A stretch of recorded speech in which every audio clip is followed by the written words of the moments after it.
Mesdames, Messieurs la famille, bonjour, bonsoir à toutes. Je vous salue tous dans le nom précieux de notre Seigneur Jésus. Aujourd'hui, je suis très heureuse de vous retrouver pour une autre vidéo. Mais comme j'avais promis, j'allais apporter le dernier point qui c'est l'amour pour le service de Dieu. Mais Dieu a mis sur mon cœur de partager un autre passage avec vous. Et je prenais un peu de temps pour vous remercier, mes bien-aimés. Merci à chaque personne qui me fait confiance. Merci à chaque personne qui a abonné avec la chaîne La Parole Vivante. Merci à chaque personne qui m'a laissé un commentaire pour m'encourager. Merci à chaque personne qui a pris le temps de partager cette vidéo. Je salue toute personne dans le nom puissant de Jésus. Et j'ai une salutation spécialement que je vais faire à Madresse Pierre-Imas. Madresse Pierre-Imas, il habite en France. Je vous salue là où vous êtes dans le nom précieux de notre Seigneur Jésus. Et je sais que ce travail va faire un grand impact dans votre vie. Et merci à vous aussi. À chaque fois, vous ne voyez pas encore une notification. Vous m'avez laissé un petit message pour dire, mais c'est Lucie, t'es où? Je ne t'ai pas vu monter. Ça me fait plaisir. Je vous salue au nom de Jésus. J'ai pris un peu de temps aussi pour saluer Pauline qui m'écoute du côté Miami. Pauline Charles, je vous salue dans le nom de Jésus ainsi que ta famille. Et je salue aussi le moment spirituel qui m'a supporté avec Béatrice. Si vous voyez à chaque fois, je vous le dis, passez visiter le channel de moments spirituels. C'est avec Béatrice, Pierre-Imas. Tous ce sont des personnes qui m'a supporté beaucoup. Je vous salue et que Dieu vous bénisse grandement. Et tous les autres frères, je ne cite pas le nom, tous mes soeurs qui m'encouragent pour m'appeler, pour dire ne baisse pas le bois avec le travail. Je ne cite pas le nom et quand je parlais comme ça, vous le reconnaissez qui c'est vous êtes. Je vous aime tous dans le nom précieux de notre Seigneur Jésus. Aujourd'hui, ce que je vais partager avec vous, c'est un passage qui se trouve dans 1 Thessaloniciens chapitre 2, le verset 1er à 12. J'ai lu la parole de Dieu. Vous savez vous-même, frères, que notre arrivée chez vous n'a pas été sans résultat. Après avoir souffert et reçu des outrages à Philippe, comme vous le savez, nous prîmes de l'assurance en notre Dieu pour vous annoncer l'évangile de Dieu, au milieu de bien des combats. Car notre prédication ne repose pas ni sur l'erreur, ni sur des motifs impurs, ni sur la fraude. Mais selon que Dieu nous a jugés dignes de nous confier l'évangile, ainsi nous parlons. Non comme pour plaire à des hommes, mais pour plaire à Dieu qui sonde nos cœurs. Jamais en effet, nous n'avons usé de paroles flatteuses, comme vous le savez. Jamais nous n'avons eu la cupidité pour mobile, Dieu en est témoin. Nous n'avons point cherché la gloire qui vient des hommes, ni de vous, ni des autres. Nous aurions pu nous produire avec autorité comme apôtres de Christ. Mais nous avons été pleins de douceur au milieu de vous, de même qu'une nourrice en prend un tendre soin de ses enfants. Nous aurions voulu, dans notre vive affection pour vous, non seulement de vous donner l'évangile de Dieu, mais encore nos propres vies. Tant vous nous étiez devenus chers, vous nous rappelez, frères, notre travail en notre peine, nuit et jour à l'œuvre. Pour n'être à charge à chacun de vous, nous vous avons prêché l'évangile de Dieu. Vous êtes témoins, en Dieu l'est aussi, que nous avons eu envers vous qui croyez une conduite sainte, juste et irréprochable. Vous savez aussi que nous avons été pour chacun de vous ce qu'un père est pour ses enfants. Vous exhortant, vous consolant, vous conjurant de marcher d'une manière digne de Dieu qui vous appelle à son royaume et à sa gloire. Parole du Seigneur. Amen. Mes bien-aimés, je ne sais pas quelle personne qui se trouve dans cette situation qui apôtre Paul était auparavant. Là, ce passage nous a expliqué clairement le ministère de Paul parmi les Thessaloniciens avait été fructueuse. Et non seulement de nombreuses personnes avaient été sauvées et une église dynamique a été fondée. Une église dynamique a été fondée par les œuvres de l'apôtre Paul, mes bien-aimés. Et même après le départ de Paul, l'église a continué à porter des fruits. Paul a souffert des outrages, des maltraitances au peuple de Philippiens, mais ça ne l'empêche pas de prêcher l'évangile. Paul et Silas avaient été brutalisés à Philippines afin de venir à Thessaloniciens. Malgré toute la maltraitance qu'il a trouvée au peuple philippien, il est obligé de laisser les Philippiens pour venir aux Thessaloniciens, mes bien-aimés.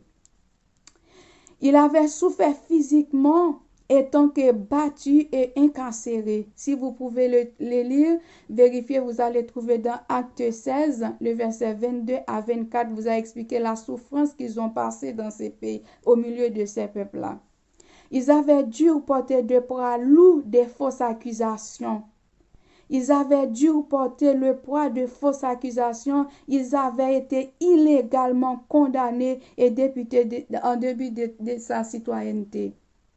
Mais bien aimés, je ne sais pas, vous qui me regardez, dans quelle situation que vous êtes, soit dans votre famille, soit à l'église, soit parmi vos amis ou parmi des concitoyens. Je ne sais pas quelle douleur, quelle souffrance que vous trouvez. Mais la Bible nous a expliqué clairement, apôtre Paul a passé pire que ça. Paul et Silas a passé pire que ça. Ils sont toujours là, continuer à prêcher l'évangile en débit des biens, des mal, en débit des combats. Ils sont toujours là pour prêcher l'évangile. Dieu nous a appelés, mes bien-aimés, malgré les souffrances que nous trouvons sur notre travail. Il ne faut pas baisser les bras, il faut continuer à faire notre travail pour la gloire de Dieu. À Thessaloniciens, Paul et ses collaborateurs ont subi des mêmes attaques en Philippines. Voilà, il laisse là où il était, il traversait de l'autre côté et c'est toujours la même chose. Ils ont accusé notre serviteur de fraude. Des fraudes pour dire que l'évangile qu'ils ont prêché, c'est des fausses déclarations, des fausses paroles qu'ils ont dit. Mais bien aimé, dans le travail que vous êtes en train de faire pour Dieu, ne vous inquiétez pas si vous trouvez les gens qui vous ironisent, les gens qui vous disent que tu fais, ce n'est pas bien, mais restez la tête haute, faites tout pour la gloire de Dieu, mes bien-aimés. Depuis dans le temps ancien, ils avaient des difficultés, ils avaient toujours des problèmes, ils avaient toujours des gens qui sont là pour vous moquer. Mais prenez courage, mes bien-aimés, notre Dieu, il est avec nous. Paul emploie des motifs pour affirmer l'authenticité de son ministère et de situer, d'opposer des caractéristiques de faux docteurs. Il a affirmé tout d'abord que son message était vrai et non basé sur le vrai ni sur le mensonge. Sa manière de vivre était pure. Et sa manière de vivre était pure. Il n'exerçait pas un truc de mauvais. Sa manière d'exercer le ministère reposait sur l'authenticité et non sur le tromperie.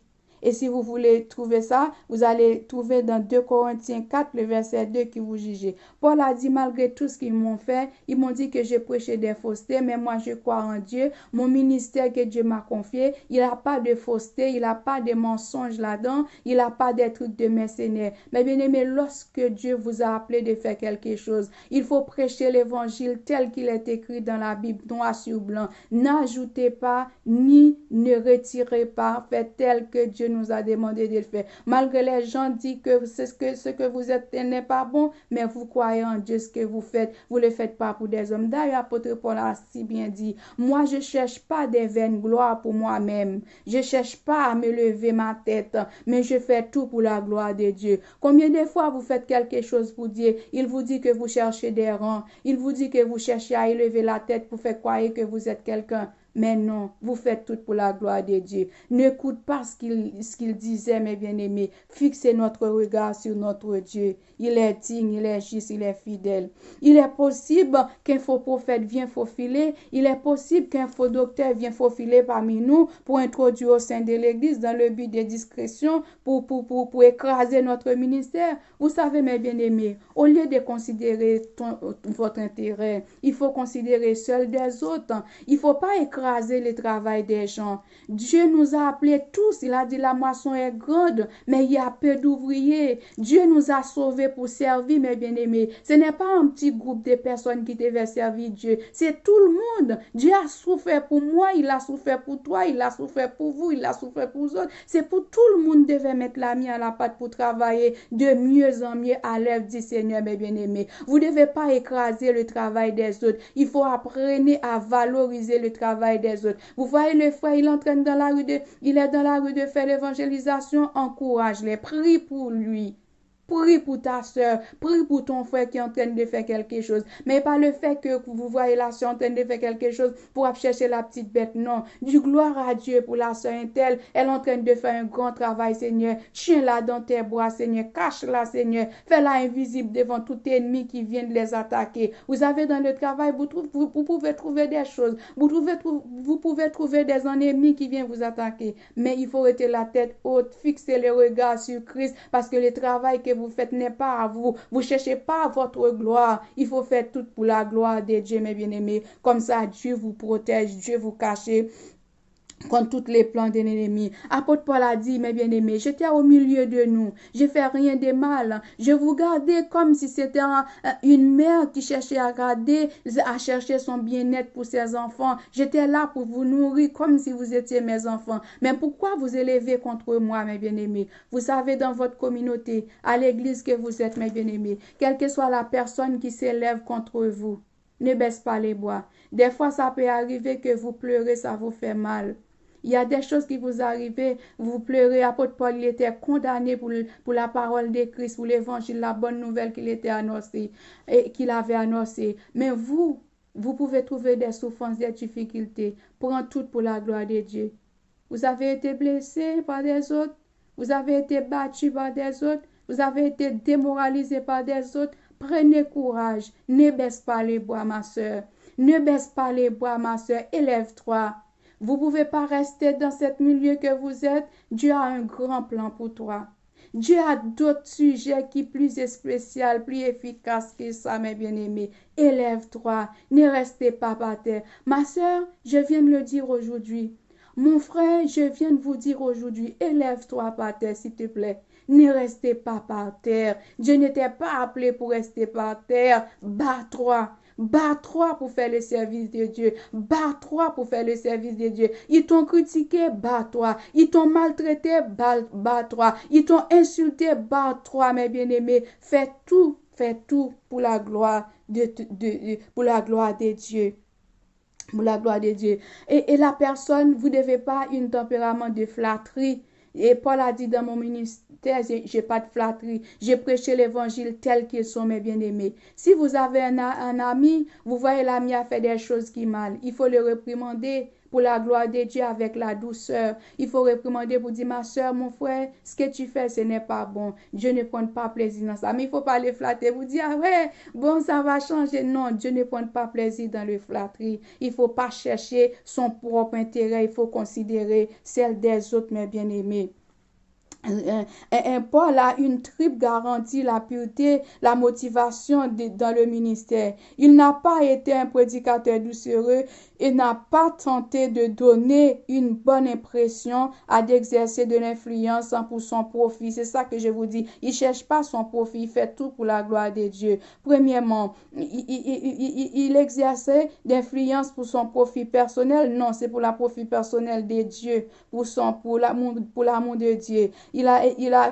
Excusez-moi, en affirmant être pauvre en travaillant jour et nuit, il ne cherche pas à acquérir des richesses aux dépens de croyances grâce à son ministère. Il n'a pas fait usage de sa position élevée d'apôtre pour chercher une gloire personnelle, mais uniquement celle de Dieu. Vous savez, mes bien-aimés, vous pouvez faire quelque chose. Ils ont vous dit que vous cherchez de votre gloire. Non. Dans votre tête, vous savez que vous travaillez pour Dieu parce que Dieu vous a sauvé pour ça. C'est lui qui a été pris toutes les souffrances. Ils ont maltraité, humilié, cloué sur le bras du calvaire. C'était pour moi, c'était pour vous. Aujourd'hui, si Dieu vous donne la grâce de vivre, le souffle pour respirer, il faut travailler de mieux en mieux à l'œuvre du Seigneur. Malgré la critique est là, malgré l'humiliation est là, malgré la souffrance est là, bats-toi pour travailler pour Dieu. Mes bien-aimés, Dieu prend soin de nous. Mes bien-aimés, il faut travailler. Paul expliquait de détails qu'ils ont passé, des souffrances qu'ils ont passées. Si vous pouvez aller dans 2 Thessaloniciens 3, le verset 7 à 9, il vous a expliqué comment je cherche pas de l'argent, je cherche pas de l'intérêt, je cherche rien du tout, seulement je fais tout pour la gloire de Dieu, pour vous aider à avancer vers l'avant, mes bien-aimés. Et l'évangile de Dieu, ça, l'évangile de grâce, ça, bonne nouvelle, ça, nous devons les enseigner partout où nous sommes, là où nous allons passer. Il faut prêcher la bonne nouvelle du royaume, mes bien-aimés, pour dire à les autres qui ne connaissent pas et qui a un sang qui a été coulé pour eux, que Dieu a été versé son sang pour sauver, pour nous donner la vie, mes bien-aimés. Il faut dire à les gens que Jésus revient bientôt. Vous êtes à l'église, mes bien-aimés, ils t'ont maltraité. Vous trouvez pas la possibilité. Il y a des gens qui disent, je trouve pas quelque chose à faire. Si vous êtes à l'église, vous trouvez pas quelque chose à faire. La moisson est grande, mes bien-aimés. Il y a des gens dans la rue qui a besoin d'une parole. Il y a d'une personne qui attend, qui cherche sur YouTube ou sur Facebook, qui a besoin d'une parole, qui ont besoin d'une parole de sagesse, qui ont besoin d'une parole d'amour, qui ont besoin d'une parole de réconfort, mes bien-aimés. Il faut aller. Jésus a dit aller faire de toutes les nations des disciples en baptisant au nom du Père, du Fils et du Saint-Esprit. Jésus revient bientôt, mes bien-aimés. Ce n'est pas le temps de rester dehors, mes bien-aimés. Le temps est à l'appui. Osée a dit, mon peuple meurt par faute de connaissance. Mais s'il ne connaît pas la parole, c'est normal pour qu'il meure. S'il ne connaît pas la parole, c'est normal. Et vous voyez tout ce qui est en train de passer à l'église, mes bien-aimés. C'est à nous de faire révolte, de révolter pour nous parler des vraies paroles que Dieu a mis dans la Bible noir sur blanc, des exhortant les uns les autres, mes bien-aimés. C'est ça, apôtre Paul de faire. Il a souligné la relation paternelle avec toutes les Thessaloniciens, toutes les Philippiens, pour qu'ils enseignent comme si c'était ses enfants à lui, pour qu'ils t'enseignent, mes bien-aimés. Mes bien-aimés, dans ton église, ils t'ont maltraité, sors dehors. Sors dehors, va travailler dehors. Le travail, il est dehors. Les gens de l'église, ils sont déjà sauvés. Ceux qui vraiment fait la volonté, ceux qui vraiment mis à part pour chercher la présence de Dieu. Mais il y a des gens qui meurent dehors. Il y a des personnes qui connaissent la souffrance, qui ne pouvaient même parler de lui-même.